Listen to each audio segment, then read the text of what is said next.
just get to my walker. Spring! I know you're wondering how old I am. I just gave it away. I remember Bionics. Do you remember when Bionics was cutting-edge technology? Just move your hair. Oh, that's so advanced. It seems so quaint now, because everything's advancing at a rate I just can't keep up with, I'm so overwhelmed by all this technology. The internet blows me away. When I turn off my computer, I feel like it's learning things without me. And some of the stuff that you can find on the internet doesn't even make sense. Can anyone in this room, for example, explain to me why Tampax has a website? Who the hell is this for? The last place I want to be when I'm bleeding is my computer terminal. Oh, geez, the cramps have kicked in. I better head over to the MaxiPad chat room.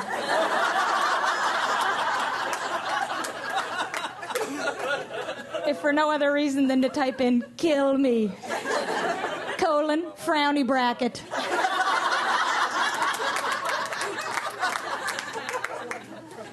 Just because we can advance things, it doesn't mean we have to. Have you noticed that our toothbrush is evolving?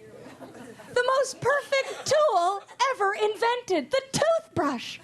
Its genius is its simplicity, right?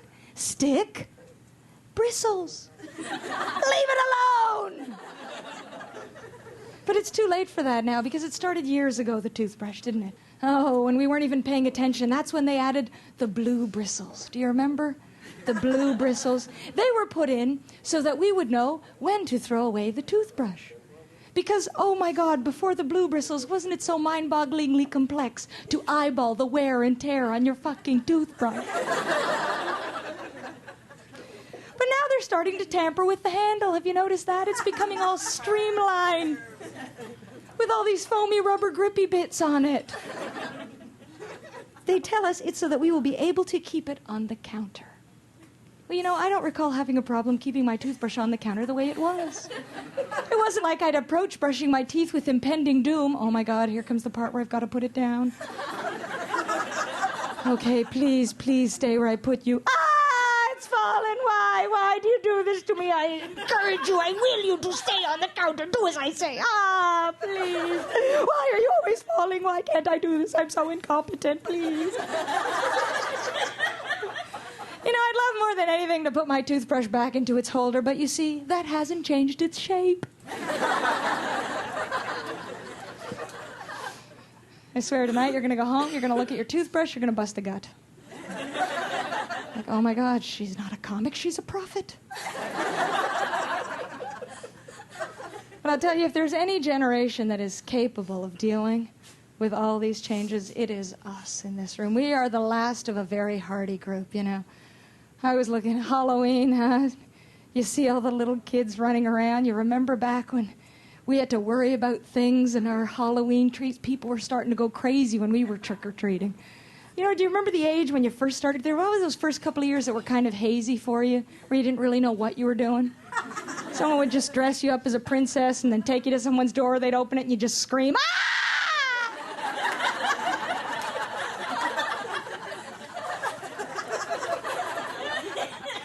It's all for the parents, right? And then it starts to clue in, and then there are those very productive years of your childhood where you get together with teams of friends and you break it down into neighborhoods, and all right, we'll hide the pillowcases here, and then you guys split up and you take that neighborhood, we'll all come back here, switch our costumes, go back. Oh my God, what a haul.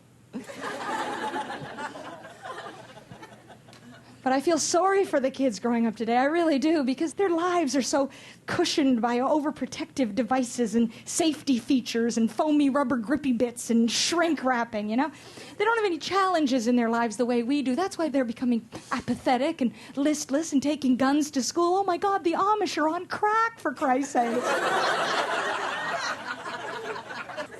It's not like us, where every day for us was having to survive obstacles put into our paths, right? We simply didn't have time to shoot our friends, did we? I don't recall any overt safety features on anything when I was a kid, do you? Nope. Nobody put a bicycle safety helmet on my head. Holy shit, my dad could hardly wait to take the training wheels off before he shoved me down the hill. See ya! The looks like you're gonna fall. Aim for the grass. Oh, that's gotta hurt, huh? Oh, stop crying. It's not bleeding that much. Push on it.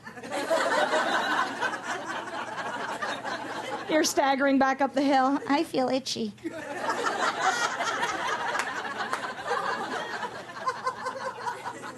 Electrical outlets? Huh? These didn't have any safety covers on them when we were kids. That was pretty much a trial by error thing. It's like, hey, don't stick your finger in that. Oh, Jesus.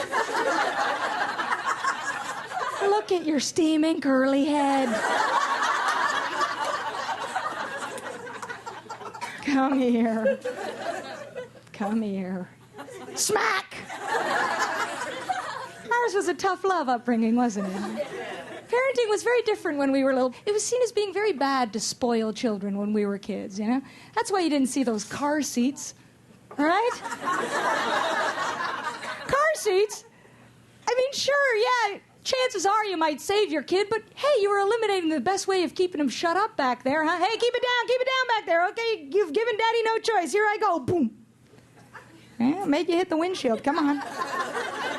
I can make you go right through it. Come on, try it again. There you go. Get in the back. Go on, get in the back. That's for good measure. Come on. And you want the ultimate proof, huh?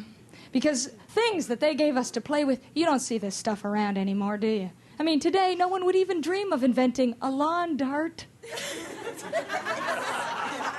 But this was perfectly acceptable when we were kids. Hey, what should we do with this piece of plastic with a 6-inch sharp razor-edged pointy shaft sticking out the end of it? Well, let's have the kids heave them at each other. Would that be fun? Looks like a fun game to you, doesn't it? But what if they lose an eye? Hell, they've got 2. Let them play. I just read this recently. Baby cribs, all right? Baby cribs built before 1985 are being recalled. Baby cribs. They're really dangerous. Apparently, the little heads can fit perfectly between the slats where they get stuck and can just twist and snap like that. I'm thinking, oh, my God, that's horrible. Yes, we must recall those killer cribs.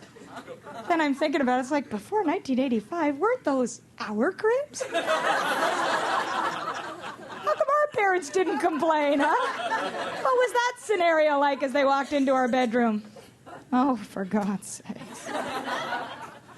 Is your little head stuck in there again? Get it in there.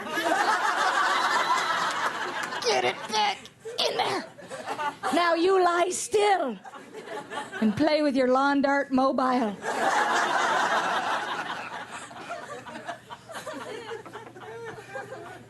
Yes, we did live, but barely, didn't we? You want the ultimate proof that there's a difference between the kids growing up and our generation? Stroll past any playground of today. You'll see what I'm talking about, huh?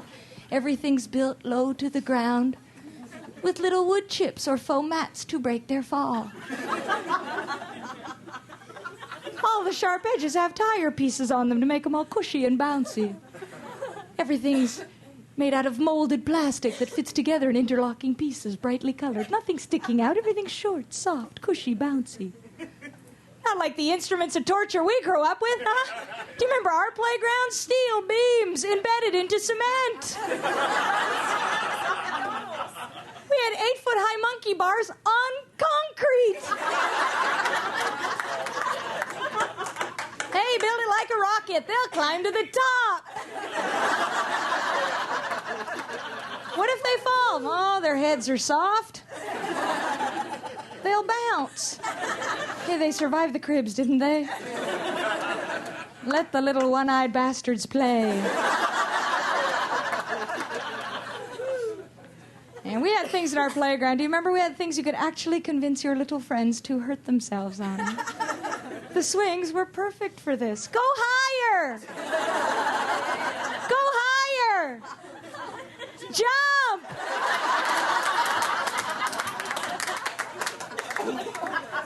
You're running up to the lifeless body of your best friend, poking it with a stick. Get up! Ah, you suck. A teeter-totter, huh? With the right weight differential. was a perfect cat.